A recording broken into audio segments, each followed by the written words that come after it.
Да поздравам на јавната панел дискусија на тема органодарителство во Македонија под мотото "Еден донор може да спаси 8 животи". Денес сме тука затоа што оваа тема не е само прашање на медицината, туку прашање на човечност, солидарност и одговорност. Зад неа стоат реални луѓе и реални приказни. Постојат луѓе кои не го мерат времето во денови и години, туку во чекање. Чекање на повик што значи живот.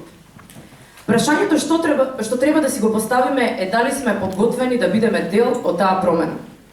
Органодарителството е највисок чин на човечност, момент кога нечија загуба станува нечија нова шанса за живот. Постојат луѓе кои со години чекаат орган. Чекањето не завршува ниту наутро, ниту навечер. Тоа станува дел од секојдневието, од секој план и од секоја надеж. Во такво чекање, секое звонење на телефонот носи надеж и страв. Да се живее со таква неизвестност значи секојдневно да се наоѓа сила, дури и тогаш кога изгледа дека ја нема. Денес зборуваме токму за тие луѓе, за сите оние што чекаат, за сите семејства што живеат меѓу надежта и стравот и за сите животи што зависат од една одлука. Затоа, дозволете ми да ја најавам личноста која денес нема само да го води овој настан, туку ќе зборува од лично искуство и со искрена посветеност. Жена која не се повлекува пред предизвиците, туку одлучила да стане глас. Глас за својот сопруг и глас за сите што чекаат. Жена која својата лична борба ја претвори во мисија. Како сопруга на човек кој 7 години живее со механичка потпора на срце и веќе 5 години чека трансплантација, таа не го мери времето во календарски денови, туку во надежи. Жена со исклучителна сила, посветеност и храброст. Она што ја прави оваа жена посебна е тоа што таа не дозволи оваа борба да остане само неизина. Покрај сите лични предизвици, покрај грижата, покрај тишината што само таа ја знае, Ирена секој ден неуморно се бори да ја подигне свеста за органодарителството. Таа зборува кога е најтешко, охрабрува кога другите молчат и носи надеж таму каде што најмногу недостига. Нејзината борба не е само за еден живот, туку за многу животи и за многу семејства.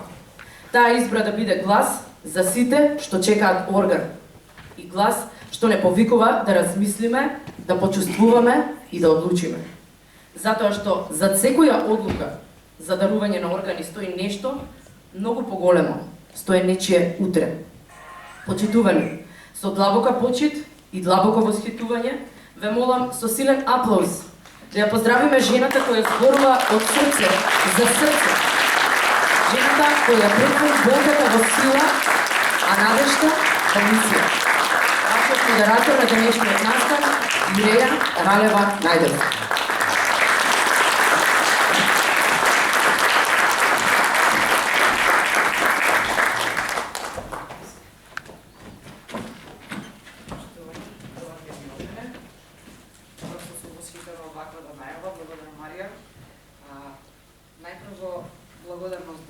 Присутни, почитувани гости, панелисти и медиуми.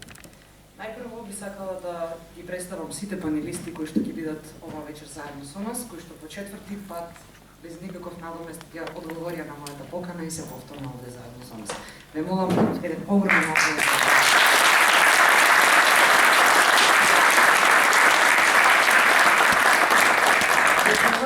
На оваа панел дискусија присуствуваат следниве панелисти. Професор доктор Билјана Кузмановска, анестезиолог и национален координатор за трансплантација. Доктор Александар Димитриовски, анестезиолог, болнички координатор при Карил. Професор доктор Сашко Јовев, специјалист по кардиохирургија, државна кардиохирургија Скопје.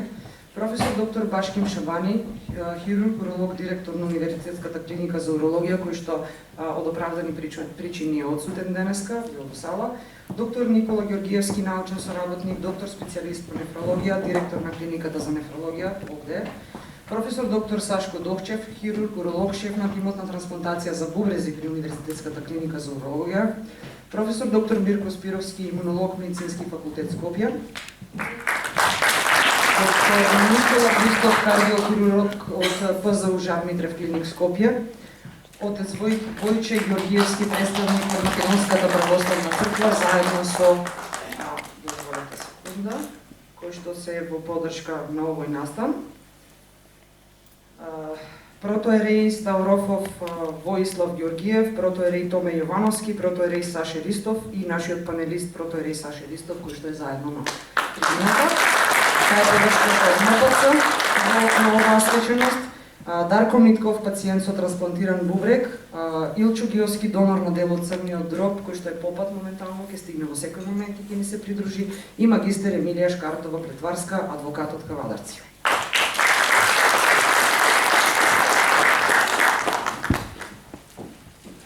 Сакам да се заблагодарам лично за присуството на сите вас, особено до Марија Камчева, која што е советничка при општина Кавадарци, која одговори на мојата покана за заедничка организација, имавме чест да ја отвори трибината.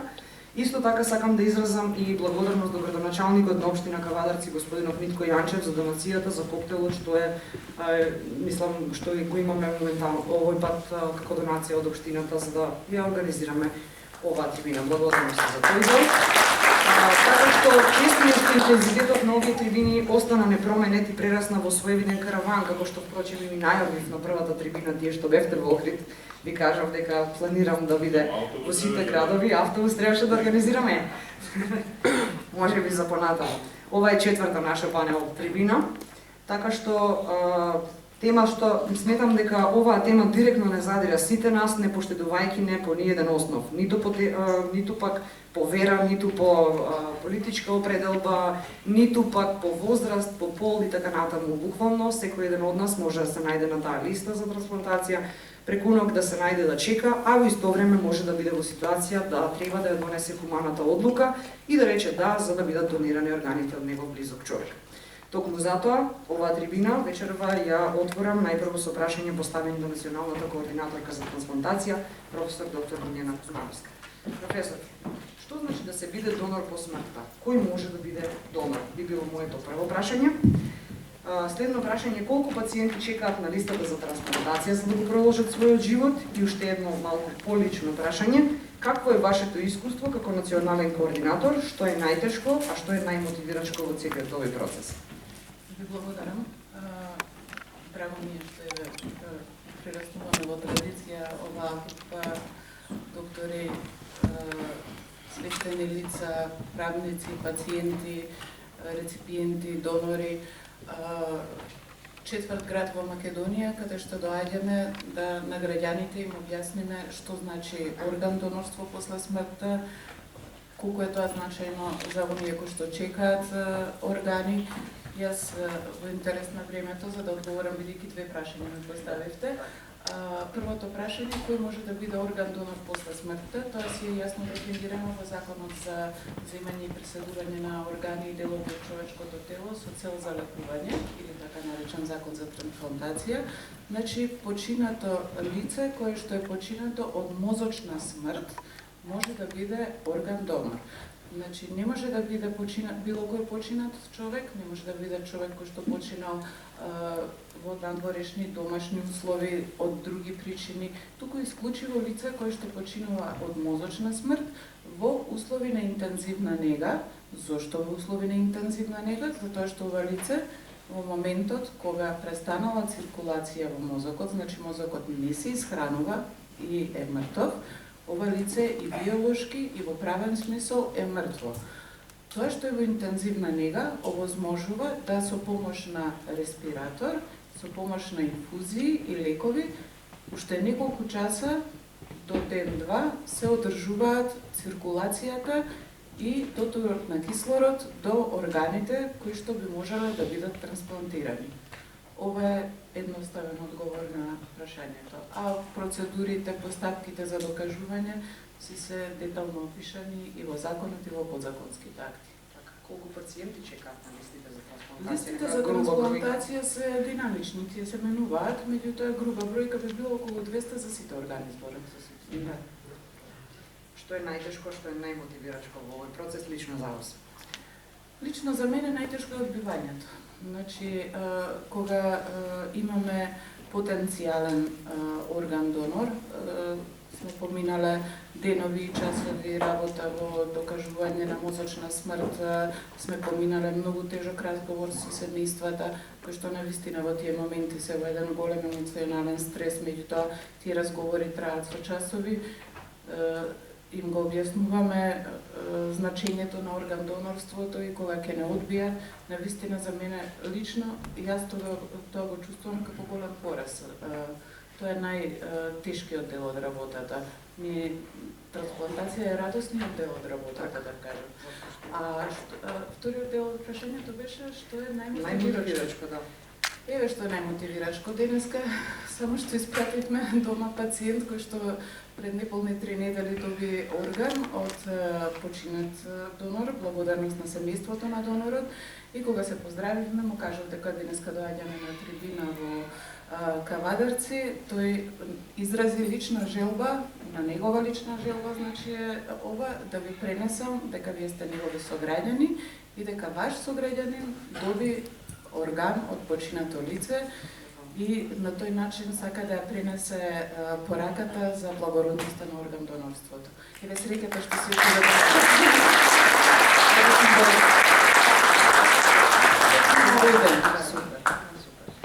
Благодарам. Професор, ќе завршите? Да. Моето следно прашање е упатено до доктор Александар Димитриовски, анестезиолог, болнички координатор при Карио. Докторе, кои се најголемите предизвици со кои се соочувате како болнички координатор при процесот на идентификација и пријавување на потенцијалните донори на орган во Карио? Може ли да ми објасните како точно, на особо интересно времето ве молам, изгледа процесот од моментот кога пациентот е идентификуван како потенцијален донор до моментот кога се бара согласноста од семејството? Прво, добар ден на сите, благодарам за поканата. Јас сум само еден мал дел од тимот на болнички координатори при Карио. Ние сме веќе тим на едуцирани болнички координатори кои поминавме соодветни обуки од оваа област со цел да полесно се справуваме со предизвиците на трансплантацијата. Значи, основно е идентификација на можен донор и тоа е синхронизирана и тимска работа, во која покрај тоа што учествуваат болничките координатори, тимот на координатори, учествуваат и нашите колегите од интензивно лекување, колегите од ургентен центар, колегите од неврохируршкото интензивно лекување. И тоа е еден синхрон и континуиран процес. Односно, штом веќе дојде пациент со тешко мозочно оштетување, тешка мозочна травма или тешка мозочно крварење, односно васкуларно оштетување на мозокот, каков таков, значи се нотира, се известуваат болничките координатори и ние тој пациент го следиме. Секој пациент добива соодветна грижа и третман. Значи, можам да кажам во однос на второто прашање, потенцијален донор може да биде само добро лекуван пациент.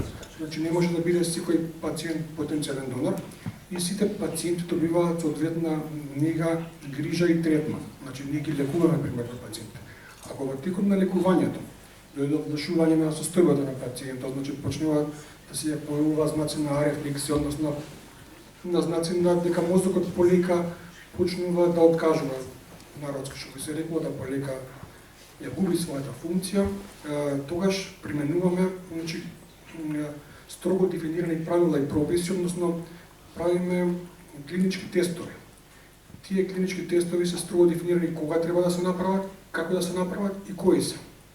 Значи, се прави еден тест и во зависност од тоа од возраста на пациентот, ако е пациент од 12 до 12 години па нагоре, двата теста се на разлика од 3 часа клинички. Ако е пациент од 2 до 12 години на 12 часа, ако е пациент, значи, под 2 месеци до 2 години, тие тестови се на 24 часа. Значи, мора да има 2 позитивни клинички теста и потоа се оди кон параклиничко испитување, односно селективна ангиографија, каде што директно се визуализира дали мозокот има циркулација, односно дали знаеме ако мозокот нема циркулација, тој веќе е мртов и со тоа верифицираме фактички мозочна смрт. Од кога ќе имаме верификација за мозочна смрт, го известуваме, значи, националниот координатор за трансплантација и потоа започнува процедурата за пристапување кон семејство. Така. Ви благодарам многу. Во овој контекст нарите да го отвориме прашањето за правниот аспект кога е во прашање донирањето органи по смрт. Извинете. Денеска со нас е магистер Емилија Шкартова-Плетварска, адвокат од Кавадарци, која од стручен аспект ќе го објасни членот од Законот за трансплантација, добивање согласност од починат донор. Емилија, со оглед на тоа дека темава за органно дарителство се уште не е на доволно високо ниво, а и ние заеднички сите се трудиме што повеќе да допре да стане поактуелна оваа тема, дали можете од правен стручен аспект да ни објасните како гласи членот од Законот за трансплантација и како да станеме донори ако во случај нашиот живот заврши во мозочна смрт, затоа што тоа не можеме да го знаеме. И ја направо пред се ти благодарам на поканата, ми представува особена чест и задоволство да дадам свој придонес, малку да ја подигнеме јавната свест за органно дарителството и да придонесиме во иднина да се спасат што е можно повеќе човечки животи. Вака, кај нас во Република Македонија постои закон за земање и преследување на делови од човечко тело заради лекување. Овој закон моментално го дефинира, ја дава можноста да има преследување на органи од жив донор и од починат донор. Прашањето беше за починатиот донор, таква е постапката, меѓутоа јас само накратко ќе се осврнам на живиот донор за да направиме една корелација за да биде појасно на присутните. Како жив донор, ти можеш слободно и на јасен начин да располагаш со своето тело, со своите органи и за таа цел даваш изјава, со која изјава си точно запознат со целата постапка која што оде, последиците од неа, успехот кој што може да биде. Значи, сам располагаш со своите органи. За разлика кога настанува мозочна смрт, како што кажаа докторите пред мене, во тој случај членот 28 од законот, кој што моментално е на сила, меѓутоа знаеме, доста е актуелно сега во јавноста, дека овој закон веќе е готов нацрт законот за дополнување конкретно на овој член кој што беше најмногу спорен и кој што беше причина за многу голем број на луѓе да не го добијат органот и за жал да завршат трагично по нивниот живот. Досегашниот закон вели дека доколку изрично не се даде согласност на нотар дека не сакате да сте органодарител, представувате потенцијален донор на органи. Меѓутоа, член 2 е тој спорниот член кој што ја прави се проблем го прави и ја кочи на некој начин целата постапка. Во тој случај семејството доколку не се согласи со тоа, во рок од 6 часа по настанување на мозочната смрт, во тој случај има право да не даде согласност и да не се изврши таа трансплантација. А кога станува збор за мозочната смрт, сите ние знаеме дека и докторите од постручен аспект знаат дека тоа се изненадни случаи. Најчесто се жртви на сообраќајни несреќи, каде што фамилијата нема некоја патологија да знае дека пациентот се изчекува да почине или нешто слично, туку се случува многу ненадено, изненадно. И на тој начин прашање е колку семејството може да расуди во тој момент правилно дали да ги дарува органите или да не ги дарува и што се тоа представува. Зошто е тоа така? Затоа што кај нас во Македонија смртта е табу тема. Значи никој не зборува, особено во семејството, сите бегаме од таа тема да разговараме малку пошироко. Меѓутоа, само една работа е сигурна во животот, тоа е дека сите ќе умреме. Се друго не е сигурно, не знаеме. Сите знаеме дека ќе умреме на крајот. И затоа апелирам, бидејќи се уште е тој закон активен и додека да биде, новите измени, разговарајте дома. Значи смртта не е нешто што нема да се случи. Таа е најголемата веројатност дека ќе се случи и разговарајте што доколку дојде до мозочна смрт, дали сакате да сте потенцијални донори вие на органи, дали сакате да придонесете да спасите животи. Значи многу е битно тоа да се разговара со фамилијата, за тие да знаат, утре ако дојде до таква ситуација, никој не сака да дојде, меѓутоа тоа е неизбежно. Не знаеме животот какви предизвици ни носи и од тие причини да можеме јасно да се испочитува волјата на починатиот, затоа што живиот може да каже што сака, а починатиот не може да каже што сака. Сега со измените што се прават на овој член, се дава можност додека сте живи, кај матичен доктор да дадете изјава дали сакате да бидете потенцијален донор или не сакате да бидете. И сега тука знам дека најголемите дилеми се дали може да се злоупотреби тоа. Дали има секој пристап до таа листа? Не, тоа не е така. Значи сакаме да соопштаме на јавноста и на се, никој не може да ги злоупотреби тие податоци. Тама има двојна верификација согласно законот кој се има пристап до тие податоци и никој не мора ни да знае дека вие сте дали изрична согласност да бидете иден потенцијален органодарител. Затоа размислите и обидете се да спасите што е можно повеќе животи. И на крај сакам да направам една дистинкција, затоа што нели го спомнавме изјавата кај нотарот, изјавата кај матичниот доктор, да не дојде до забуна, значи кај нотар се дава изјава само доколку не сакате да сте органодарител. А доколку сакате да сте органодарител, тогаш тоа го давате пред матичниот лекар. Се надевам дека овие измени во законот ќе бидат до крајот на годината и ќе придонесат да има што е можно повеќе спасени животи на овој начин. И сакам само една, нели, во интерес на времето, една интересна ситуација да кажам за еден бизнисмен од Бразил, Тани Кикињо Скарпа, кој што во 2013 година го погребал својот Бентли автомобил кој што бил вреден $1 милиони и најдел на осуда во јавноста зошто нели тоа го прави, не е во ред да се расфала со парите. Тој дадел една изјава која што ќе ја цитирам, вика: луѓето ме осудуваат зошто сакав да закупам $1 милион вредно Бентли. Всушност, повеќето луѓе закупуваат нешто повредно за мојот автомобил, а тоа се здрави органи. Многу луѓе се надеваат на тие органи, а вие ги закупувате.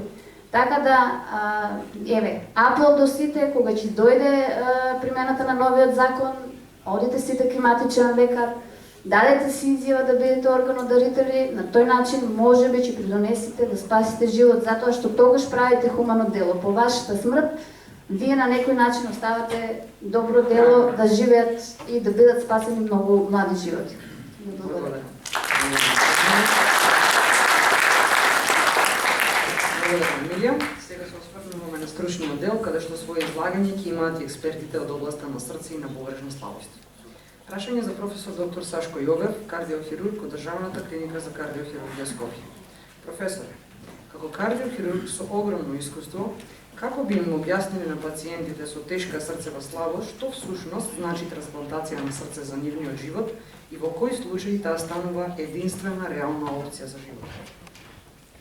Добро вечер, ви благодарам за поканата повторно. Ова навистина, овие панел дискусии прераснуваат во еден караван и повторно ќе кажам, минатиот пат ова е вистинскиот пат за да ја подигнеме свеста, да имаме повеќе дарители и, како што кажав минатиот пат, кој се треба да се придружи и да не подржи.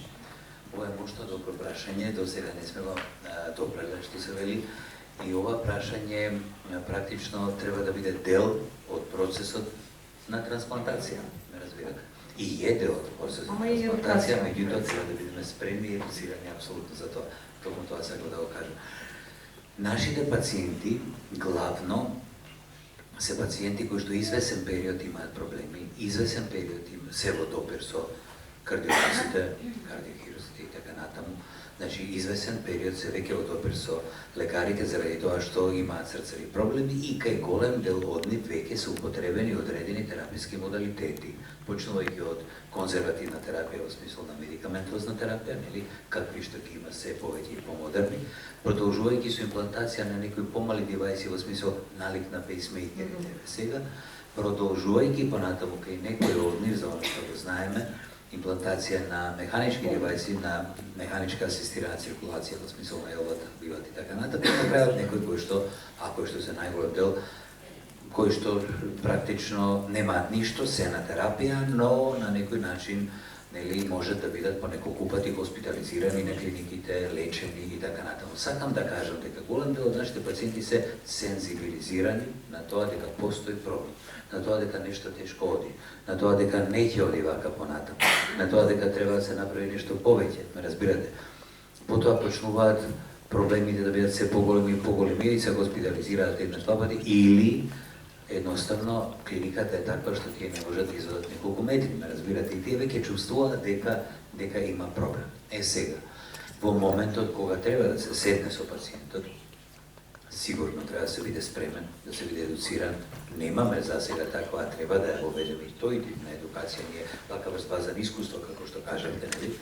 Значи да се седне во една мирна атмосфера, од едната страна да е пациентот со членови на фамилијата, а од другата страна да е, да речем, ортопедичкиот хирург со целата екипа, кардиолози, анестезиолози, не мора повеќе луѓе, представници од тимот кој што ќе работи со, нели, на проблемот на пациентот и кој што ќе работи тоа. На пациентот треба да му се објасни со огромна доза на јасност, едноставност, значи со едноставни зборови и голема доза на емпатија. Со апсолутно голема доза на емпатија од една страна, од друга страна како се објаснува да се остави простор и време за емоциите на истиот. Тука имаме емоции веднаш, нели, ние не можеме да соопштиме и да си одиме. Тоа е еден процес кој што ќе треба да трае извесен период, 40 минути, 1 сат, половина час и така натаму, разбирате. Пациентот да го и покрај тоа што е на некој начин индиректно спремен, сензибилизиран за својот проблем, нели, сега во моментите кога велиме нема друго, мора да се трансплантира, нели, да му се остави простор за да ги абсорбира податоците и своите емоции некако да ги среди. Понатаму, треба да му се каже на пациентот дека ние сме со вас во целиот процес. Треба да му се каже дека има процес. Не е тоа дека вие немаме друг избор, толку е тешка ситуацијата, мораме да трансплантираме. Но од денешниот ден, кога сме решили дека треба да трансплантираме, и ќе ја ставиме на листата, а пред да ги ставиме на листата имаме многу мерења, евалуација и така натаму, нели? Ако дотогаш веќе не е, нели? Времето до добивање на орган не знаеме колку. Значи, треба да биде спремен на тоа, треба да биде спремен на самата интервенција, на постоперативниот и треба да биде спремен на животот после тоа. Мощне благодарни се трансплантациите, во случајот за срце правиме модут, меѓутоа живееме со лекови кои што се мощне сериозни, нели? Имуносупресивна терапија, која што знаеме какви проблеми со себе носи, нели, целото тоа лекување, колку отприлика би можел тој живот да трае и така натаму, како да изгледа главно, и срцевите пациенти повеќе од 95-6% се враќаат на нормални активности. Половина од нив, значи, работат она што го работеле претходно, половина не работат затоа што не сакаат да работат. Да. Значи и еден мал процент кој што навистина. Меѓутоа, сепак тие се под строга контрола со лекови, сепак се она што може да се случи секојдневно, разбирате. Значи, многу добро прашање, треба, еве и координаторката е тука и за тоа малку да се спремни, они се спремни апропо односот со фамилијата тогаш кога имаме пациент за возрашна смрт и треба да се даде орган. Они се изморено спремни, тоа го знам јас и сум присуствувал порано. И тоа е и овој дел.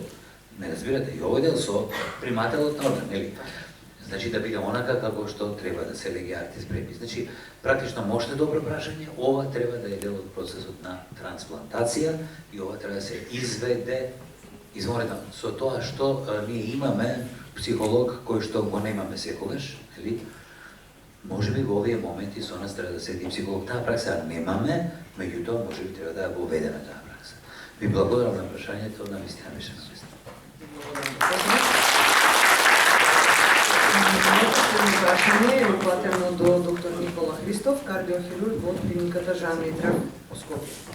Докторе, вашето стручно мислење во врска со пациенти кои со години живеат со механичка потпора како бричту трансплант, еден од нив и мојот сопруг, како што каже и Марија, компликации во обичаено преживување нивно додека чекаат на листата и колку би се подобрил квалитетот на нивниот живот по добиеното срце од кадавер, практично професорот делумно даде одговор на нештото, меѓутоа од ваше искуство. Да, фала на поканата, добар ден. За присуството.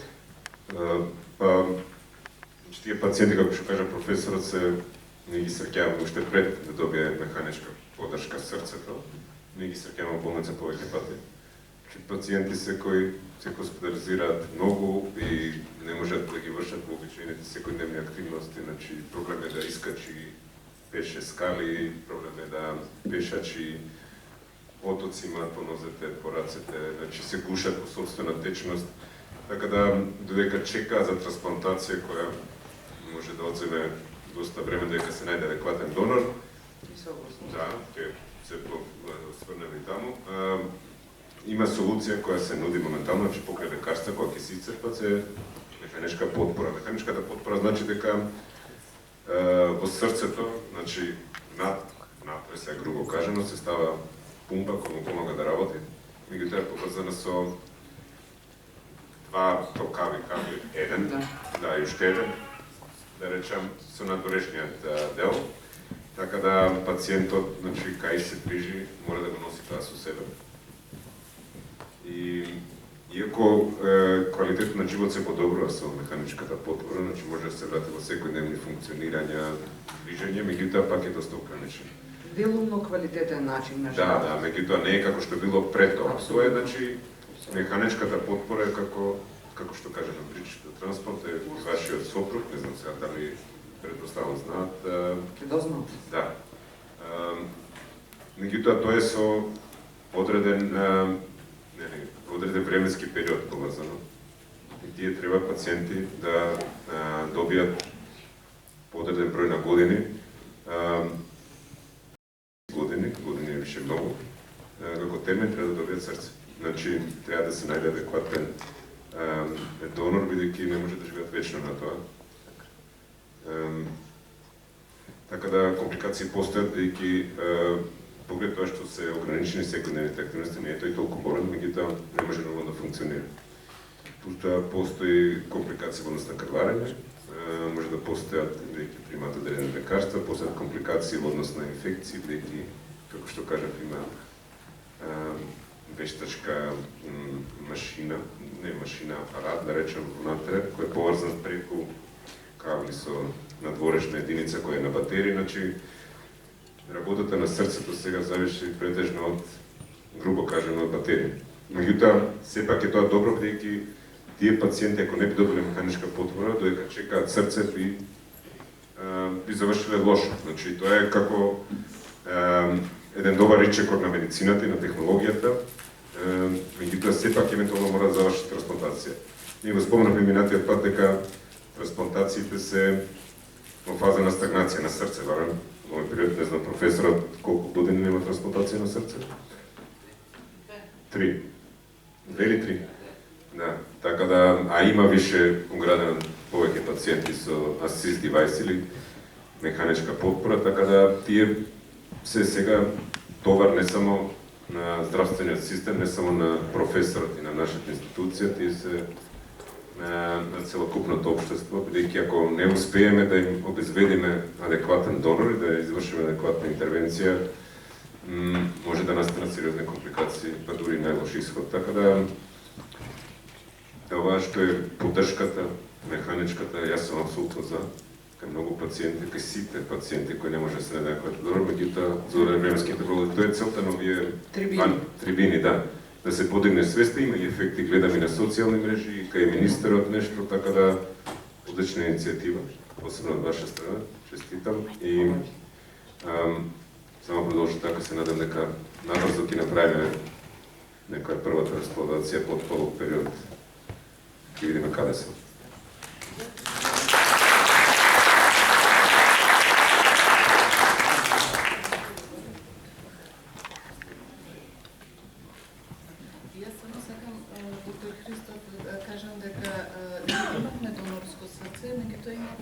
Од страна на реципиентите потенцијални, така да не е проблемот во хирурзите или во кардиохирургија, имаат право некогаш и да одбијат човечки, да.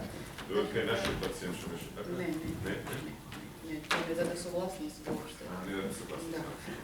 Значи, застојот во трансплантација на срце, иако се ретки донорите, ние сме имале донорско срце, сме имале одбивање, некогаш има одбивање за примање на орган, така да малку е по-комплицирано.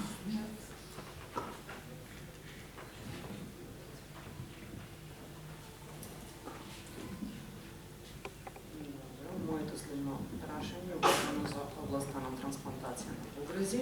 Од тука прашањето е упатено до доктор Никола Георгиевски, научен соработник, специјалист по нефрологија и директор на клиниката за нефрологија од Скопје. Докторе, како директор на нефрологија, како би го опишале секојдневниот живот на пациентите на диализа и колку значајна промена во квалитетот на живот би донела трансплантацијата на бубрек од кадавер за тие пациенти? Добар ден и од мене, Ирена. Најпрвен ќе ми дозволите да се заблагодарам од моје лично име, од тимот на за оваа подршка која што ја давате и сметам дека ова е една од начините како да го зголемиме мислењето и важноста на трансплантација, именно органодарителството. Ќе зборуваме и за пациентите кои што имаат потреба од бубрежна трансплантација, ќе зборуваме и за органодарителството. Каков е пациентот со потреба од трансплантација? Тоа се пациенти кои што имаат терминален стадиум на хронична бубрежна болест. За жал, бројките и во светот и кај нас секоја година растат. Главни причини за откажување на бубрезите се диабетот и покачениот крвен притисок. Затоа можеби во иднина треба да разговараме и за зголемување на превентивните мерки, како ќе го намалиме бројот на диабетични пациенти, како ќе имат адекватно лекување, како ние сами ќе се грижиме за квалитетен живот и на тој начин индиректно ќе доведеме до намалување на бројот на пациенти со хронична бубрежна болест. А во апсолутни бројки тој изнесува 10% од вкупната популација. Македонија, кој има 1.800.000, значи 180.000 граѓани во Република Македонија живеат со одреден степен на хронична бубрежна болест. Кога имаат потреба од диализа, кога ќе бидат во последниот или пети стадиум, а тоа е 1 до 2% од таа бројка, или тоа во целосни бројки во Република Македонија е 1600 пациенти. Животот на диализа не е лесен. Еве овде во публика гледам пациенти кои што се со потреба од диализно лекување и навистина ми представува вака и кортус и често ги гледам во една добра кондиција. Диализата не е нова метода, таа уште од минатиот век и една од најголемите биотехнолошки напредоци кога станува збор за заместителна терапија. Пациентите па и останатите чинители во општеството викаат дека тие луѓе се зависни од машината, токму така. 3 пати во текот на неделата треба да поминуваат по 4 часа. Кога трансплантацијата не ги задоволува сите потреби, најголем дел од пациентите се третираат со диализа. За жал во Македонија 85% се на диализа, само 15% се трансплантирани. Причината за тоа треба да ја погледнеме во сите нас. Затоа дел од моето излагање ќе биде како ние сите заедно ќе си помогнеме за органодарителство. Јас првен ќе кажам дека сите ние треба да бидеме искрени. Треба да си помагаме, да бидеме солидарни и да не бидеме себични. Кога говориме помеѓу себе, треба искрено да говориме. Тоа не само помеѓу пациентите, туку и помеѓу нас, здравствените работници. Соработката е на секој ниво. Јас тука можам искрено да кажам дека имаме прекрасна соработка и со колегите од анестезија, и со колегите од урологија, и од кардиологија, и со пациентите. Еве сега тука ќе кажам една неубава ситуација која што се случи во минатиот период. Имавме пациент кој што е со кадаверична трансплантација, кадаверичен бубрек, кој што доби кадаверична трансплантација. После одреден пар години настана интрацеребрална хеморагија кај пациентот. Беше потврдена мозочна смрт. Како што рече правничката, во тие моменти на неизвестност, фамилијата не знае како да постапи. Беше пристапено кон фамилијата дали се согласува да ги донира хепарот и срцето. Погодете го одговорот. Дали имаме тука солидарност? Токму затоа ние треба да говориме. И јас навистина ме радува оваа дискусија, представниците од верските заедници. Јас и тука отворено ќе кажам, не се срамам. Од исламската верска заедница до сега немаме кадаре. Многу лошо изгледа и ние го дискутираме тука меѓу себе, кога коментарите ќе ги прочитате, кога ќе дадат изјави некои од верските заедници на пациентите. Јас тука отворено, јавно ќе ви кажам дека процесот на трансплантација е најтранспарентен. Сите процедури мора да бидат запазени. Доаѓаат пациенти, прашуваат како. Ние го кажуваме дека тој процес мора да е транспарентен, дека процесот на трансплантација не е едноставен. И професорот кажа, не е само трансплантација, после треба пациентот и да се лекува, и да се грижи, и да подлежи на една јака имуносупресивна терапија. Тој е мач со две острици. Така да, повторно апелирам, да зборуваме за органодарителство, да си помагаме. Самата помош не е само за пациентите, туку и на општеството, тој паричен. Процесот на трансплантација е најевтин метод на лекување. 10 пати може би поевтин во однос на останатите методи на лекување. Така да сметам дека само на ваков начин, кога ќе бидеме сите искрени меѓу себе, ќе помогнеме и навистина ме радува овие промени кои што се случуваат во Законот за трансплантација, а ако тоа навистина помине како што треба, се надевам дека во наредниот период бројот на трансплантации ќе се зголеми, па така да со колегите од урологија ќе имаме постојано работа и активност.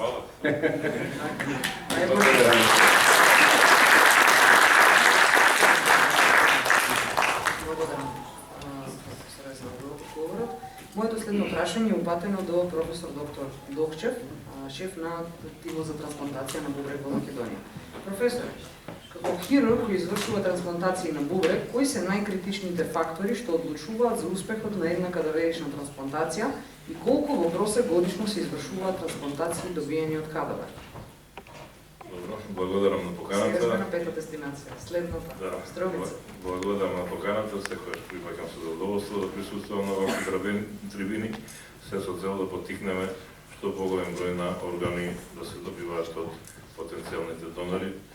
Ние, како крајни извршители, јас така секогаш говорам на клиниката за урологија, бидејќи драго ми е што се сите присутни чинители, се работи за мултидисциплинарен пристап на трансплантацијата. Не сме само ние тие кои учествуваме, колегите од нефрологија, имунологија, и драго ми е што се тука присутни да го објасниме целокупниот процес на трансплантација. И како крајни извршители, ние ги добиваме и пациентите за да можеме да извршиме технички трансплантацијата на вистина која не е лесна. Како метода. Можам да кажам дека ние сме најискусните во процесот на трансплантација, повторам, ние сите чинители. Од 1977 година на првата трансплантација по Македонија, тогашна Југославија, извршена 1977 година. Гледате колко искуство имаме ние. Нормално, тој првичен период беше пионерски, по спорадичен број на трансплантации нормално, меѓутоа по покасните периоди дојде до нагло зголемување на бројот на трансплантации.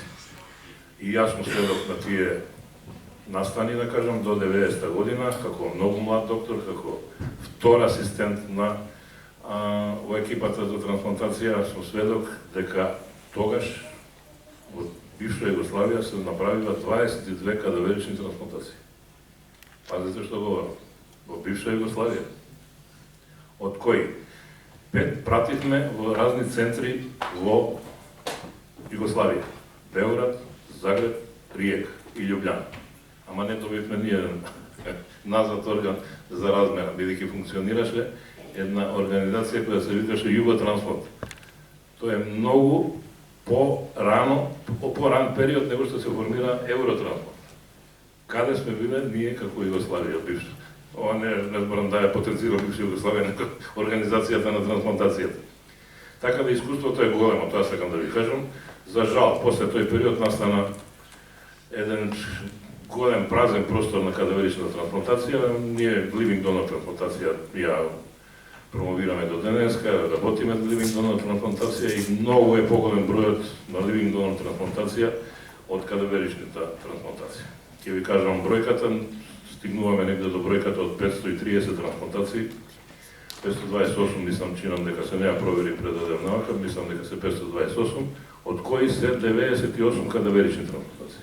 Значи имаме поголема бројка на living donor трансплантации, што е реткост во европските земји, секаде се форсира кадаверична трансплантација. Не дека е помалку одговорна, само ќе ви напоменам, living donor трансплантацијата е најодговорниот процес што може да постои. Земаме орган, внимавајте, од здрав човек, тој не е пациент. И ако е најблизок роднина или фамилиарно поврзан со реципиентот. Не дај Боже на некога да му се случи нешто од living donor трансплантација. И затоа е се ваквите трибини да поттикнеме што поголем број на добивање на органи од кадавер. Сведоци сте дека можеме во Македонија да организираме. Значи, од стручен аспект, спремни сме ние, помладите колеги, јас како шеф на тимот, веќе сум најстар со години, ги опучувам, можат, значи во иднина можеме да правиме голем број на трансплантации, ни фалат органи. Тука е проблемот. И овие сите напори, нормално и оваа трибина, Ирена што организира и со само нема автобус, али ќе го набави. Ќе го набави. Да, Така да, тоа е идејата. Навистина еве, уште еднаш да потенцираме, да не се повторуваме сите, бидејќи сите сме тука со иста цел и сите вас од присутните верувам дека се го поддржувате овој начин на органодарителство, зашто нема поголем чин на човеколюбие од органодарителството. Рекоа сите што значи да се подари живот и сите се радосни кога ќе дојдат после на контрола. Успешноста е огромна, да ви кажам, во некои години имаме 100% успешност. Бројките се огромни у тек на годината, од 35-41 трансплантација за една година. Тоа е огромна бројка за Македонија. И успешноста е некаде од 95 до 100%. Така да, само напред, да почнеме да размислуваме во таа насока, да потикнеме свеста кај своите, у фамилијата, кај пријатели, роднини, другари, да не набројувам, да се разговара за тоа. Така само можеме да допринесеме, зашто имаме голем број на пациенти кои чекаат за жал, сопругот на Ирена и така натаму, за да можеме да добиеме граѓани кои ќе бидат корисни за општеството. Точно, не трошно. Така, ви благодарам. Најпоследно прашање упатено за професор доктор Мирко Спировски, имунолог, Медицински факултет Скопје, УКИМ, Научна фондација Спировски Скопје. Професоре, како имунолог, можете ли да ми објасните од што зависи ризикот од отфрлање на трансплантираниот орган и дали и колку често се прават биопсии за следење на прифаќањето на органот во клиничката пракса кај нас? Прво се заблагодарам за вклучувањето во оваа извонредно добра акција. Јас не мислам дека тоа е формално, дека секој од нас ќе се заблагодари, туку да потенцирам дека тоа е единствен начин за подигнување на свеста меѓу граѓаните. Има и други, но ово е најефикасен, иако бара време, бара активности, но затоа честитам за упорноста за овој. Јас само накусо сакам да кажам што е тоа имунолошки аспект на трансплантација. Прво, многу едноставно, нема да ви држам предавање кога на студенти. Ние сите како луѓе во текот на еволуција имаме создадено генетски систем за препознавање на се што е наше. Значи, тоа е генетска структура од раѓањето до смртта. Сите ние. Тие накусо се делат на гени кои што ги регулираат ткивата и клетките и нивните површини, и тоа е ткивно-сопадливиот комплекс или ХЛА е познат, и тоа сите го знаеме како ХЛА, и други кои што се наоѓаат меѓу клетките. И за се што на земјината топка постои како молекула, нашиот организам создава отпорност. Например, на клетките има 10 па 24 нули на препознавање што е туѓо. Во молекулите, значи во течниот дел, има исто 10 на 24 нули препознава што е туѓо. Кога ќе ги помножите едно со друго, бројката е огромна. Се мисли дека нема молекула на земјината топка и не може да се создаде, а нашиот организам да не се одбрани од неа. И би рекле, супер. Зошто е тоа важно? За да се одбраниме од вирусите, од бактериите, од надворешните штетни влијанија, ама кога станува збор за трансплантација, тука е проблем. И тој проблем е огромен. И за да може тоа да се проучи, беше нужно да се создадат институции и лаборатории кои што тоа ќе го направат. Во Македонија за среќа имаме. И Републичкиот завод за трансфузиологија со ХР лабораторија на средно ниво на разделна моќ и на Институтот за имунологија со високо разделна моќ. Значи имаме механизам на препознавање. И тоа е најзначајното за успешноста на трансплантација. Колку е помала разликата, толку е поголем успехот. Само едно јајчани близнаци имаат најголем успех. Сите ние други имаме помал до најголем. Меѓутоа, освен тоа, во последните 15 години се види дека некои од нашите организми создаваат и антитела кон овој систем ХЛА и тоа донор специфични антитела. Накусо да кажам, значи успехот на трансплантацијата од имунолошки аспект зависи од различноста во имунолошките состави и од присутноста на противтела кон овој систем. И за оваа метода за противтела на Институтот за имунобиологија и хумана генетика има методологија. Сакам да кажам дека нашите институции се спремни и подготвени и тоа го прават постојано.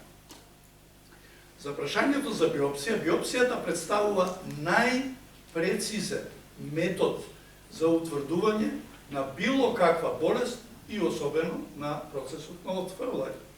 Меѓутоа, таа е специфична метода и таа не се употребува во секој момент и за секоја употреба. Најмногу се користи во нефрологијата и таму имаме и искусни професори и помлади екипи кои што тоа го прават. Да го именуваме за почетокот професор Гоце Спасовски, кој што беше предводник во тој дел, но има и помлади луѓе и на другите места има, но најмногу се користи во бубрежната биопсија и најмногу зборам за во Македонија. А за срце? Молам? А за срце? Не толку колку што сум јас информиран, меѓутоа не треба да сметаме дека биопсијата е единствен механизам за утврдување, дури би рекол помал отколку другите функционални механизми. Например, на срце, ехокардиографијата многу повеќе може да ни даде дефиниции дали почнала отфрлање и во кој степен, отколку самата биопсија на срцето. Кај бубрегот не толку, иако и таму клиничките параметри го покажуваат. Кај црниот дроб исто така, функционалното откажување на функцијата на трансплантираниот дел од црниот дроб е поголем показател отколку биопсија. Но има ретки случаи кога има дилема дали е или не е, тогаш биопсијата е златниот стандард кој што тоа го покажа. Након што Благодарам, да. Благодарам, професоре. Сега немам да се осврнеме и на верскиот аспект, кога е во прашање дарувањето органи од починал донор и гледиштата на верските заедници.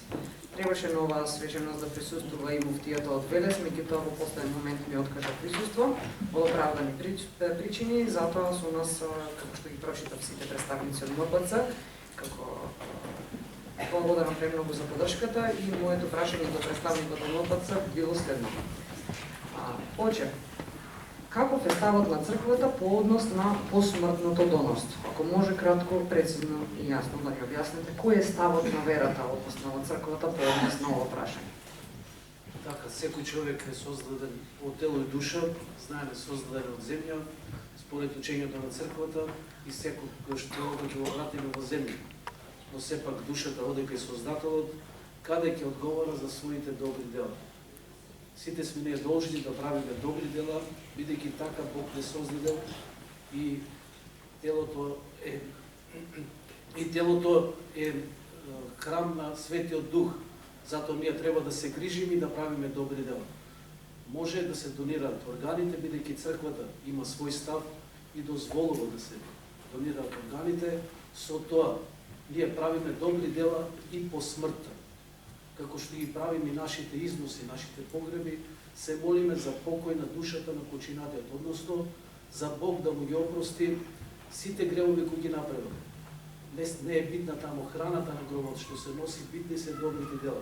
Значи црквата не поучува да правиме добри дела, а од ова да се донира орган нема поголемо добро дело, односно да искажеме својата љубов спрема своите ближни.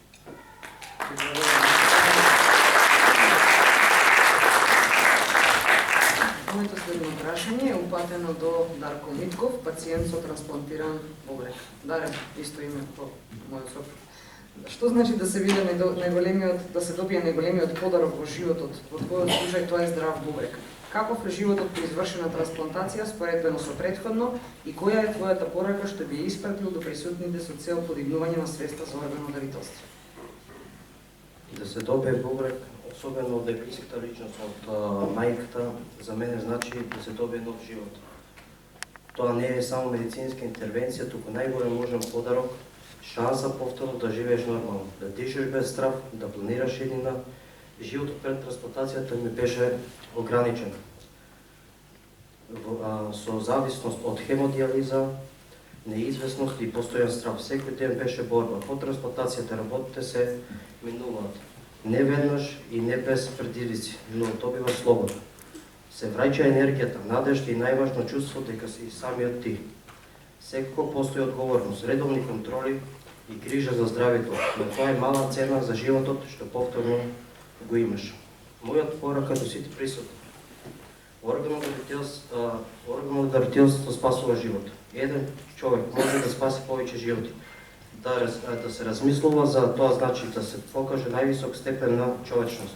Никогаш не знаете некој ваш близок или вие самите ќе зависите од таква одлука. Дарувањето орган е чин на љубов што продолжува да живее.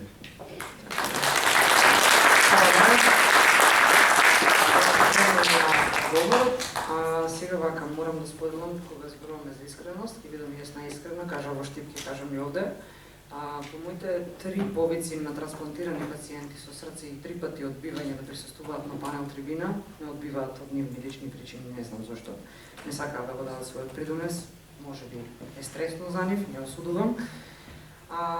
Господинот Панде што го слушнавте од Шведска што се јавува, моментално дека кажавте дека се враќаат во нормална функција со работа и со се, моментално е во Шпанија, ама не ме заборави и ми испрати видео порака со апел за присутните на оваа панел дискусија. Од технички аспект не можам да го проектирам, меѓутоа ќе се обидам да го пуштам само аудио. Поздрав до сите учесници на оваа панел дискусија, последно до госпоđа Ирена Ралева-Најдевска. Во 2017 година мораше подхитно да му оперисат и да ми стават елба или пумпа во срцето. Операцијата траеше долго време. После операција, кога ме пробудија, се осеќав ужасно. Пред се ми откажа бубрезите, после тоа добив запаление на плуќа, за на крај се доби со огромни крварења, нос, уста и од цревата. Како што ми дава крв после секој крварење или плазма, ме вадеа од листата и тоа се случуваше многу пати, така да живеев под голем стрес 10,5 месеци. Најпосле, 2018 година, ми звона дека пронајдоа срце близ за мене. Исто и таа операција траеше долго време, но кога ме пробудија, се осеќав фантастично. Немам зборови да објаснам. Како поново роден, некој или некоја фамилија ми даде втора шанса да живеам втор живот, да му се радувам на животот, да играм фудбал со моите внуци, да работам и да... Тоа е во Шпанија моментално, меѓутоа се надевам искрено дека еден ден ќе го доживееме и ние тој момент, а јас одговорно тврдам и јавно пред сите, кај мене зборот е збор. Нема да се откажам од ова и нема да престанам да помагам на сите едни што ќе чекаат, ако дај Боже успееме да се спасиме ние или сите наредни пациенти. Сметам дека би било себично, реши си го проблемот и на кривија капата. Што за жал се случува, како што кажавте, директор, за одбивањето. Не е наше да судиме, еден ни суди на крајот на сите. Моето следно прашање е упатено за Илчо Гиевски, тој е татко на девојче, а пред се е донор на дел од црниот дроб. Господин Илчо, благодарам уште еднаш што и во Кавадарци дојдовте, ја прифативте поканата. Сте видите својата животна приказна, која навистина е мотивирачка и вреди да се сподели. Што беше она што ви даваше најголема сила во текот на целиот процес на подготовките и самата операција, знаејќи дека на тој начин го продолжувате животот на вашето 2-годишно дете? Најпрво здраво на сите. Јас сум Илчо од Велес, татко на Ања, на која е направена трансплантација. Но денеска нема да говорам само како родител, туку и како човек кој го живее благодетите од органодарителството. Јас сум донор на мојата ќерка на црн дроб. Нашата приказка негде почиња на 60-тиот ден, каде што ми кажа дека црното дробче на нашето дете не функционира и дека единствен начин да се реши проблемот е да се направи трансплантација. На 9 месеци помина тешка операција, но верувате дека најголема надеж ни даде тоа што нашиот проблем може да се реши со чинот на трансплантација.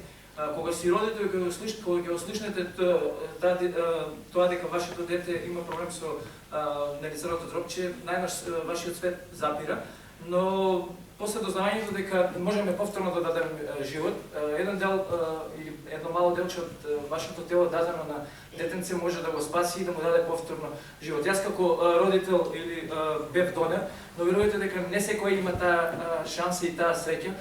Постојат многу фамилии кои чекаат надеж, чекаат шанса, чекаат живот за да продолжат и понатаки.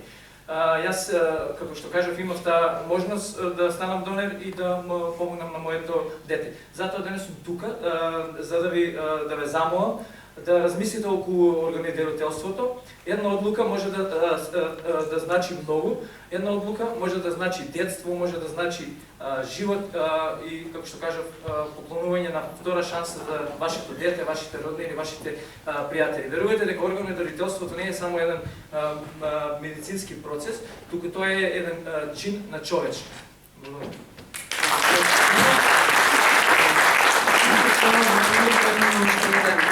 Пациент кој што е жива приказна само за себе, 25 години живее благодарение на црн дроб добиен од кадавер, односно од починат донор. Сонја, представи се. Журналисти, веќе неколку пати се среќаваме и на контроли. Добар ден до сите вас. Јас имав среќа пред неколку дена. Прославив 25 години од трансплантација. 25 години, односно 35 години професор по информатика, моментално заменик директор во гимназија, на полетување само после трансплантација, цело време одење на работа, за разлика од професор Сашко што кажа дека некој не сака да оде.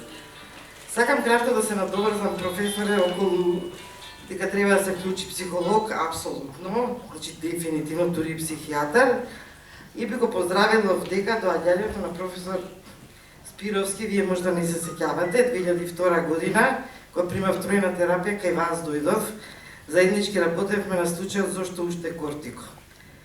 Одавна беше, после тоа со сите одделења со моите, дојдовме заедно, ако се сеќавате, во Тетово во манастирот, и така јас заедно со вас си го исклучив кортикото, без некои други науки, и мислам дека тоа исто многу значи. И би апелирала и до националниот координатор и до сите обавезно имунолог да има во екипата. Мене во центарот кај што сум трансплантирана, мојот лек и колку треба да биам исклучиво 25 години само имунолог ми го дава. Прегледи се вршат кај хепатолог, хирургот не гледа, тоа е се точно, но имунологот исклучиво го дава. И мислам дека тоа е рецептот за овој мој долг живот. Знаете дека само 3% од вкупно трансплантираните пациенти доживеале 25 години.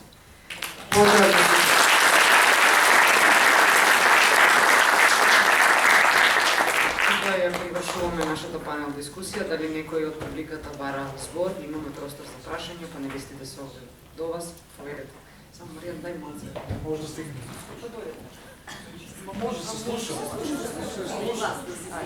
Да, и онака вас зборувам. Јас сум Билјана Ташева, адвокат по професија. Фала ви на сите за присуството, за деталното објаснување и што не користите за медицински термини, што за нас не се познати. Јас сум представник на Сдружение за родова еднаквост визија од Певадарци, што веќе 30 години нека работи за унапредување на правата на жените, и поранешната председателка имаше изрека секогаш да кажува нели дека најуспешен човек е тој што го пренесува своето знаење на помладите и да продолжат нели тие со работа, односно најуспешен мајстор е тој што има најмногу калфи, така да за професорите ми е нели тоа апел колку е искуството на најискусниот е пренесено на помладите. И имам некои други прашања за професор доктор Билјана. Кои се причините за несогласувањето на фамилиите да се донират? Или во последен момент спомнавте дека се откажале, дали е битна возраста на донаторите и дали предност имаат тие пациенти да примат орган што воделе претходно здрав живот. Јас сум пушач, нели, тоа ми е еден зборов, и дали тоа би влијаело за утре, во случај на не Боже, да давам и примам орган. И сметам дека нели добро е тоа што спомнавте за кои се трошоците околу лекувањето, а кои се трошоците околу превенцијата.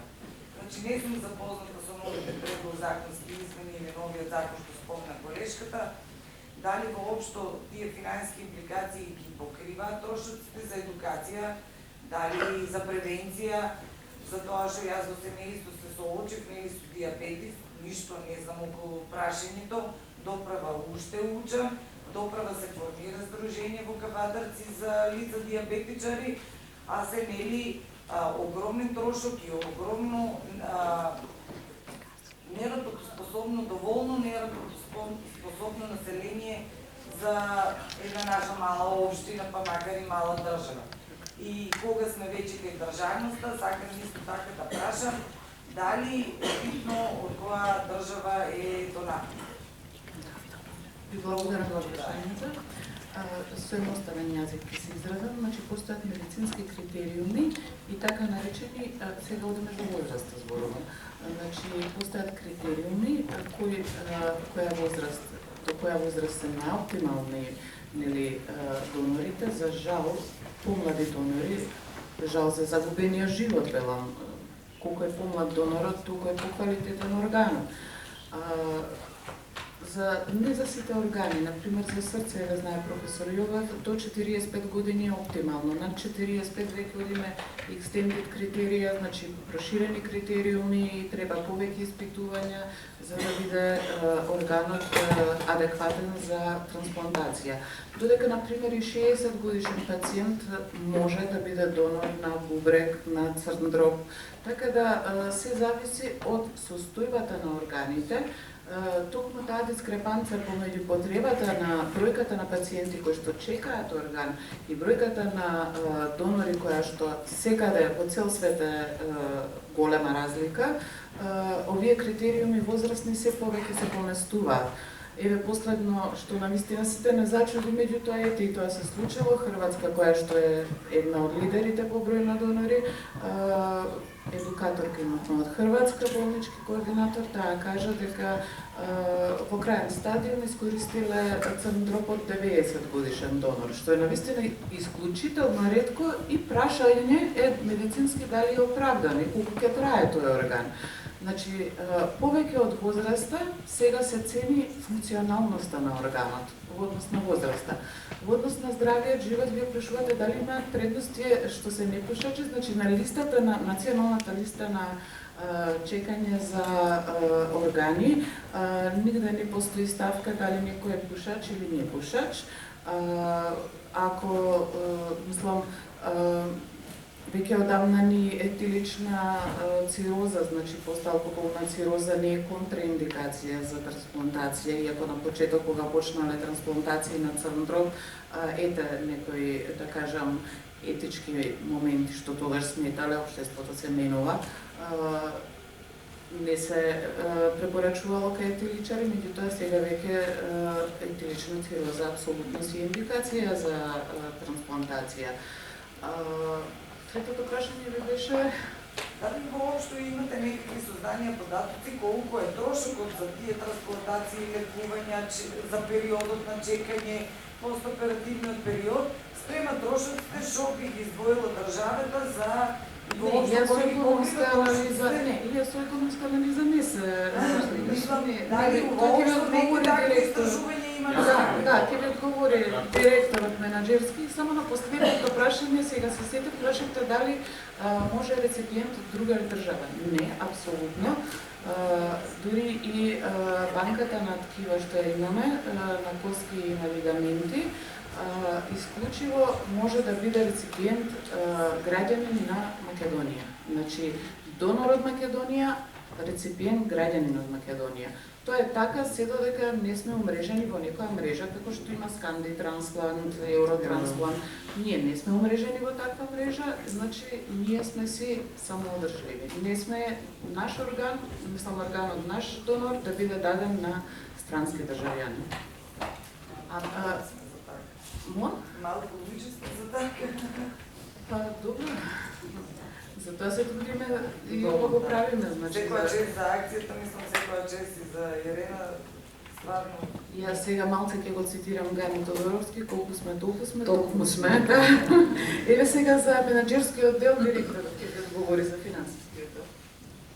Да, јас само да се надополнам на професорката Билјана. Прво рековте кој може да прими органи како тоа, реков дека процесот е најтранспарентен, еве да информирам јавноста како и дека има кадаверична трансплантација, се испраќа крвна трансфузија, како што рече професорот Мирко Спировски, се прави крвна типизација, односно совпаѓање. И по автоматизам системот го прави бројот на кандидати кои што може да бидат реципиенти. Предност се дава првен на иста крвна група. Тоа значи дека крвна група нулта ќе прими реципиент нулта. На моменталната листа Македонија е подрече каде што најголем дел од пациентите се нулта и ја крвна група. Помалце се Б, а најмалце се А.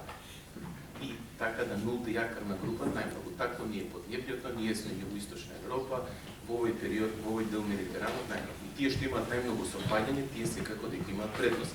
Не може некој со едно совпаѓање да биде прв пред оној што има 5, 6 и 7 совпаѓања. Така да тие се критериумите. Исто така се гледа на age matching, како што рече професорката, во одредени земји во Европа, бидејќи има недостаток на органи и 75 годишни пациенти може да бидат донори. Така да се гледа дека имаме и тој критериум age matching, значи возраста, блиска возраст најмногу одговара. Ако да речеме донорот е 50 на години, од 50 до 60 реципиентот е најидеален. Така да и тоа се гледа во однос на потенцијалните реципиенти. Во однос на цената и чинењето, јас ќе ви кажам со податоци кои што се јавно достапни, секаде може да ги видите. Значи, еден пациент, една диализа чини 100 евра. Еден пациент прави 16 диализи од 14 до 15 месечно. Значи, прави 1500 евра месечно. Годишно троши само за диализа 15 до 16.000 евра без никакви компликации, без лекови, без хоспитализации, без ништо. Во Македонија има 1600 пациенти. Државата годишно плаќа 25 милиони евра. Тоа е 2% од целокупниот буџет за здравство. Ние се однесуваме како Норвешка. Норвешка ги третира со трансплантација. Сега споредно со трансплантација. Само првата година, знае професор Докшер, цената е иста. Значи, ако чини 15.000 евра диализа, толку чини првата година трансплантација, операција, постоперативна нега, рехабилитација, леки. После првата година, трошокот се намалува за 4 па до 5 пати. Затоа богатите земји, како што се Норвешка, Шведска, 60 до 70% се трансплантирани, само 30 до 40% се на диализа. А некои Франција па инвестира во превенција? И Франција, според податоците кои што ги имаме, 50 до 60% се трансплантирани, 40%. Мора да знаеме дека не може ние сите да ги трансплантираме, има и контраиндикации, дека одреден, но бројката може да се зголеми. Затоа викам тој државнички. Тие пари ќе се пренасочат за превенција и за сето друго. Така да тоа се јавно достапни податоци каде да отворите на страницата на фондот на Министерството за здравство. Јас се пред малку правев некои анализи за 2003-2004, бројките се тие. И да жал. Дали може да се надоврзам овде да одговорам исто за срце. Јас не сум менаџер, не сум директор на установа, меѓутоа ја водев таа институционална битка со Фондот за здравство. Благодарност до луѓе, нема да именувам, присутни се во салата, кои што многу ми помогнаа тогаш, ќе се пронајдат. И благодарна сум што до ден денес е мојата поддршка. Чинењето на тие помагала, елват и биват, во нашиот конкретен случај, фондот и државата ги чинеат 300.000 евра апаратура. 2 века да изживеам, тие пари нема да ги спечелат. Факт. Сега замислете колку тоа ја чини државата, да не зборуваме за батерии, резервни кои што ги добивме, инар апаратче за мерење на густината, материјали кои што исто ги носиме од каде ќе стигнеме и така натаму. А трансплантацијата, не знам бројки, меѓутоа знам дека е многу поевтина од ова. Епа сега, ако мудриме на математика, во ред, ако нема услови, ако нема друго решение, освен девајс, во ред е да се стави, ама не на долг рок и да се чека 7-8 години додека не умрат. Тоа е мозна трансплантација. Во Македонија зборуваме за луѓе од 26 годишна возраст до 40. Тројца умреа. Маж ми е чудо, го кажуваат како чудо, затоа што 7 години е жив со двете помпи. Тоа во светот е многу ретко. Но што е тоа е? Имавме компликации, кажа и професорот Јовев, дека може да дојде до крварење поради антикоагулантна терапија. Да, се случи и тоа кај нас лани, внатрешно крварење од желудник, меѓутоа и тоа го саниравме благодарение на докторите, на брзата интервенција, ние буквално живееме од ден за ден. функционираат како мобилни телефони, но ќе се приклучени на штекер, дење се мобилни со батерии и со торби. Нашето дете беше 40 дена бебе кога тој подлегна на таква операција, во моментов детето е во публика и има 7 години. Неговиот татко го знае, незиниот татко го знае само со торби, не како нормален човек како мене. Така што мислам дека секој може да се најде во ваква ситуација и за ова не треба да молчиме. Јас не се срамам да го кажам ова, не се срамам никого. И баш сум благодарна и напротив, ете, може би Господ добрал мене, затоа што може би имам сила и можам да го изодам ова за сите. Ама нема да застанеме овде и ќе тераме понатаму за сите идни генерации. Не сме овде за жалење. Овде сме да размислиме неизбежното на овие што се доgodат. Оти денес сум јас, не дај Боже утре на нивно место може да биде секој на листата. А секоја одлука наша што ќе донесеме денес спасува цели семејства. Ви благодарам.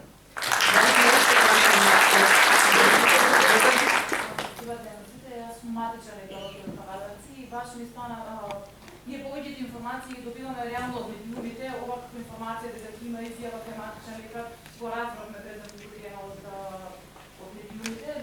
Прашањето му е дали со таа изјава дали треба пациентите да отпишат изјава кај матичен лекар, треба да се подлежат на некои испитувања, дали треба некоја крвна група, дали треба ние ќе ги добиеме овие прашања, постојано ќе ги добиваме секој. Значи, предпоставам ми јасно најболje да одговорам на ова прашање. Да, доколку се усвои законот, предлог измените се сега поставени на ИНР, значи на јавна дискусија, потоа ќе биде дорегулирано како ќе биде со подзаконски акти изјавата. Значи за изјава за донор не е потребна крвна група, мислам. Нема потреба, значи се испитуваат потенцијалните реципиенти многу детално.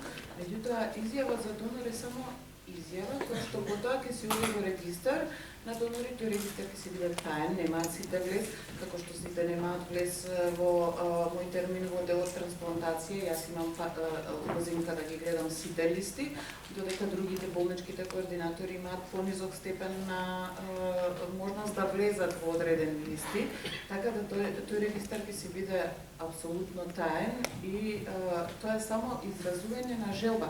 Тоа не значи дека тој пациент по автоматизам ќе умре од мозочна смрт и ќе биде донор. Тој само изразува желба да влезе во регистар на донори. И ако се случи да биде во интензивна нега, почине од мозочна смрт, тогашниот, сегашниот или кој да е национален координатор, значи многу лимитиран број на луѓе, ќе има влез во регистарот на донори и ќе види дали тој дал изјава. Ако дал изјава, таа е тоа, значи он се согласил. Ако не дал изјава, тогаш одиме на оваа постоечкава варијанта, разговор со семејството. Значи не треба никакви медицински испитувања, тоа е само волја изразување. Уште едно прашање, вие спомнавте дека не можеме да имаме регулатори од надвор од државата. За жал на вистината, јас имам пациентче, сигурно ја знаете Теодора, која лани почина во Италија, која таму беше хоспитализирана за трансплантација на срце. Што со нашите пациенти кои веќе Јас ќе ви кажам, за Теодора преговаравме со повеќе центри.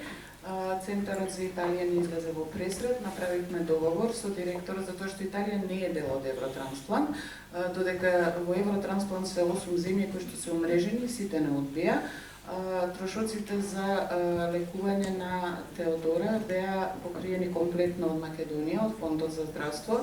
Ние направивме голем напор да ја ставиме на листа во Италија, со тоа што направивме меѓусебен договор, да ако дојде до трансплантација, ние вратиме срце. Значи, може да има такви еднократни договори, меѓутоа тоа е само кај исклучително по волјата на државата која што ги прима. За жал, она таму се искомплицира во Италија и не се реализираше трансплантацијата, но ние што се однесува до нас, стварно направивме максимум и сите трошоци да ја платени од Македонија. Јас сакам Теодора е девојче 13-14 години, беше кај нас едно, може 10 пати е компензираната се. Да, имаше терапија кај нас, Да. Ние ја почнахме се, знам со координаторка, меѓутоа таа иницијатива за трансплантација на Теодора беше девојче, највише застапот метри 50, метри 60 беше така. Така да можеш да прими толку, да речем. Да се издивајш, не довагаше... Много грабен кошка. Мало е. Не, има и за тие, ама се други гарлинг харти, така натаму, меѓутоа, ја мислам дека ние изгубивме од, да речем, од регистар, но кој да разбере дека добро прошла трансплантација. Трансплантација беше на пункта и нешто се искомплицира. Бевме во постојан контакт со болницата во Падова, а претходно го направивме договорот со дирекцијата во Рим. Меѓутоа, за жал, направи неедно церебрално крварење, веќе не беше за трансплантација. Некој да...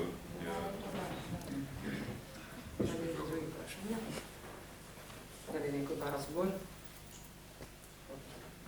Да прашам некој од докторите колку начинот на живот влијае за тоа да стигне до трансплантација на било кој орган? Дали се е генетски, дали има некоја предиспозиција од болести, историја на фамилија или има одделен начинот на живот?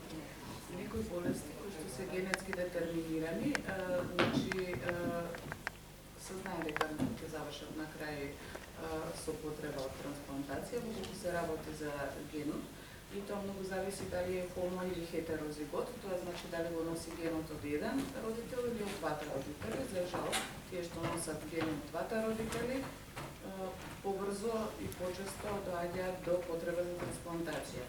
А во однос на второт, значи исто така и за црндрок трансплантација кај деца мали, најчесто се работи за генетски заболувања. Има, значи, генетски и надворешни фактори кои што може да доведат до оштетување на органите. И доктор Никола Георгиевски многу кажа, значи не само да размислуваме кога ќе дојдат до диализа или и трансплантација, туку многу треба да се посветиме и на превенција на болести. Само кој што може, на генетските не можеме да влијаме на превенција на генетски болести. Меѓутоа тоа што може да се превенира, треба да се превенира. Претежно генетските се упора на возраст, родените. Меѓутоа ризик факторите највише влијаат за... Ако имате генска предиспозиција, меѓутоа ризик факторите се нула, шансите да се разболите од било какво тие заболување исто како на останатата популација. Тоа е како е ризик факторите се присутни, например пушење, диабет и така натаму, све што кажате, тоа шансите за појава на тие предиспозиции се многу поголеми. Тоа исто коронарната болест и со другите болести ги кажа. Значи има некои што се родени, да, меѓутоа тие се многу порано и многу порано доаѓаат за трансплантација како Теодора и така натаму. Сега може да се вирусни, други заболувања, примарни дилатативни кардиомиопатии, меѓутоа подоцрезните, ако нема ризик фактори, значи тоа е пушење, значи искрена загаден воздух и така натаму. Па тоа ми беше главното прашање. Мислам дека во Македонија многу малку се зборува за начинот на живот.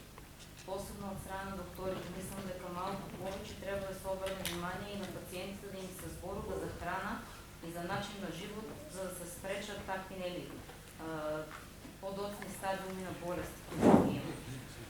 Тука и хемиоматични лекари мислам дека ќе согласат, кај не смислам дека така се трпаваме се живее. Или јас ќе се надополнам да не испадне дека само ја говорам. Јас преска кажа во моето излагање дека диабетот и хипертензијата се број еден причина за хронична бубрежна болест и зашто пациентите стигнуваат на диализа. Тоа е 1 и 2. Број 3 се автоимуните, односно генетските болести. Тука ние може да превенираме, но не може да превенираме 100%. Се согласувам со колегата што рече дека пушењето е ризик фактор и сметам дека ние сега да не испадне апел, тука треба да го поддржиме законот за пушење. Македонија е нација каде што повеќе од половина пушат. Сега пред некој ден читам дека стапката на пушење во Шведска паднала на 3,8. Пушењето е многу актуелно помеѓу младите, може да видите. И ние сите, јас например не пушам и сум голем поборник за законот никаде да нема пушење. Отворено ќе говорам, имавме еден убав закон, се смени власта, го сменија законот. И што направивме? Повеќе да се пуши. Сега кога сакаме да го зголемиме, не чини. Не. Тоа се прави на вистина за доброто на граѓаните. Вистина пушење. Се согласувам дека и за година. И прекумерената тежина. Па погледнете овде повеќе од половина имаат прекумерена тежина. Значи самите ние сме виновни. Никој не внимава на начинот на исхрана, физичка активност, не знам кој применува. Се согласувам дека треба да имаме иницијативи, дека треба да имаме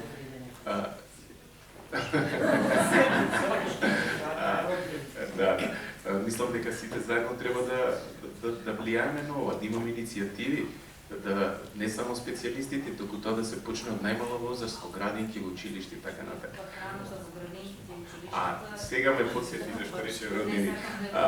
Бубрегот во делот на имуносупресивната терапија е најсложен. Така да, тука искуството не е само кортико и имуносупресивна, ама во изминативе години е направено и револуција во имуносупресивната терапија, така да резултатите се навистина добри, не само од имунолози и нефролози. Така да, бубрегот е многу комплициран. Тоа со генетски, во нашиот конкретен случај, настана од вирус. На крај патолошкиот резултат по имплантацијата во вашата клиника, резултатот од патологија излезе лимфоцитарен миокардит предизвикан од парвовирус. На 23 години му се случи. Да, например, у Бразил најголема ставка на трансплантација е шагасова болест. Тоа е трипаносома крупци, така да песен. Значи, тоа е ефективно за луѓето. И колку, професоре, овие се чести случаи, како нашиот? Лото, што добивме ние, например. Таа статистика ретко е, сигурно. Има, ги гледаме, тие се миокардити кои го напаѓаат целиот мускул, меѓутоа сега во одреден број случаи ретко па доведуваат до терминална срцева слабост, да речем. Може време срце да се опори, меѓутоа да не се опори. Конкретно беше вирус, здрав прав. Доволно со точак. Тоа е. Дали некој друг бара збор? Јас уште една Ајде. И да, оваа бројка тука е многу мала моментално, а вашата идеја е прекрасна, затоа мислам дека за ова треба многу повеќе да се говори, а таа улога може би има црквата овде присутна. Оваа бројка таму е гледана, мислам, дуплирана може и многу повеќе на дневно ниво, така да мислам дека тие треба да имаат главна цел секојдневно да зборуваат за ова, пошто до нив многу повеќе допираат тоа кој е болен, кој има потреба од вакво нешто. За да се не види с големи бројот, на колку повеќе се зборува, толку повеќе се размислува на тема. Добра констатација.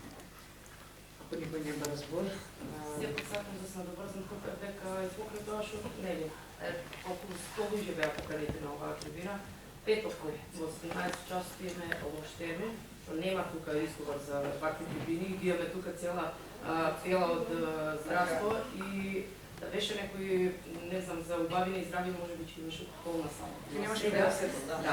За жал, тоа е била наша Значи, овој панел ќе беше поинаку.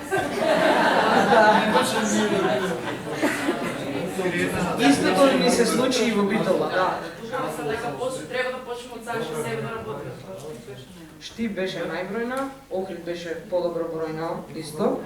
Битола имаше најслаба посетеност, иако беа поканети сите, нели, кавалзи, медицинско училиште, не знам, болници, се небитно. Како и да е, се трудиме и работиме, тоа нема да не демотивира, напротив, продолжуваме на следната трибуна.